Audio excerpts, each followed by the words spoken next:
آپ جامع احمد ابن شعیب نسائی کا دیکھیں، احمد ابن شعیب نسائی کا جو قتل ہوا ہے، آپ مانتے ہیں کہ آپ کے کتب میں موجود ہے کہ اس کا قتل کتب میں موجود ہونا کافی نہیں، آپ اس کی سند پیش کر دیں، میں تو یہ کہہ رہا ہوں. ٹھیک ہے آپ کے کتب میں موجود ہے. میں بھی راجع بلاغہ سے کچھ پڑھوں گا تو پھر آپ کہیں گے نہیں. وہ ایک حدیث ہے بھائی، ایک وہ چیزیں ہیں جس کے لیے ہمیں یہ نہیں ہے کہ اس کے لیے سند لانی چاہیے.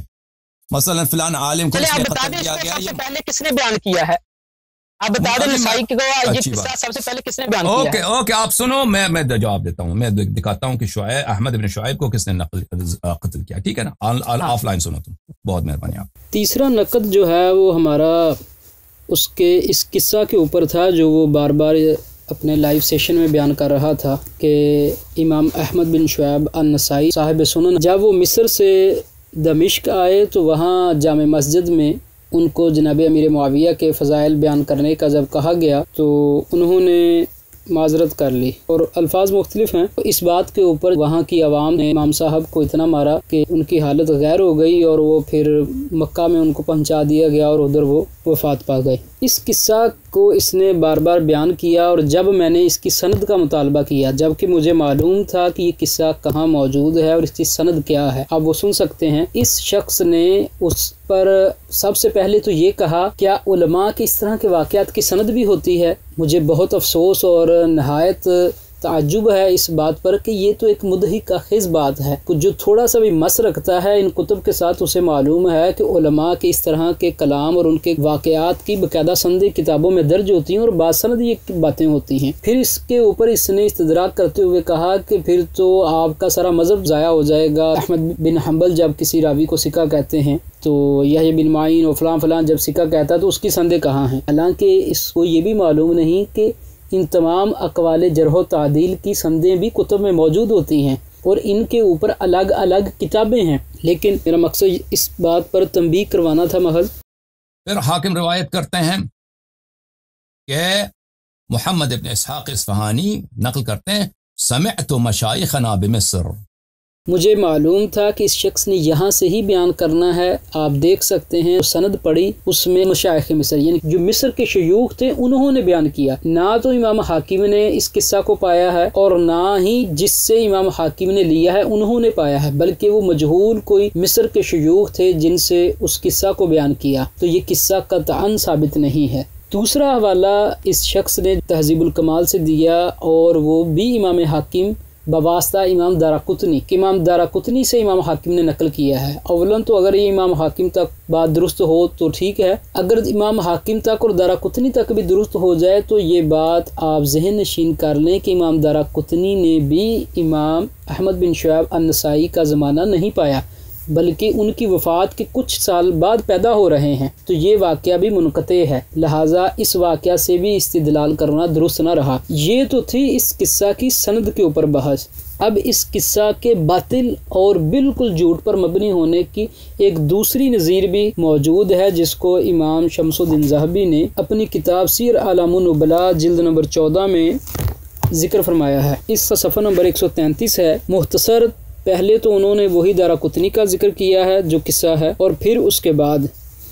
امام احمد بن شعیب النسائی کے جو شاگرد ہیں اور وہ شاگرد جنہوں نے زمانہ پایا ہے، سنگت اور صحبت پائی ہے امام احمد بن شعیب کی، وہ ہے ابو سعید بن یونس. ابو سعید بن یونس جو ابن یونس کے نام سے مشہور ہیں، تاریخ مصر ان کی کتاب جو شائع شدہ ہے موجود ہے. ابن یونس ذکر کرتے ہیں اپنی تاریخ میں اور امام ذہبی ان کی تاریخ سے نقل کرتے ہیں، کہتے ہیں کہ خرج من مصر. آپ کو یہاں ایک بات ذہن نشین رکھنی چاہیے کہ جو امام حاکم نے قصہ نقل کیا ہے مجہول شیوخ مصر سے، اس میں یہ ہے کہ وہ مصر سے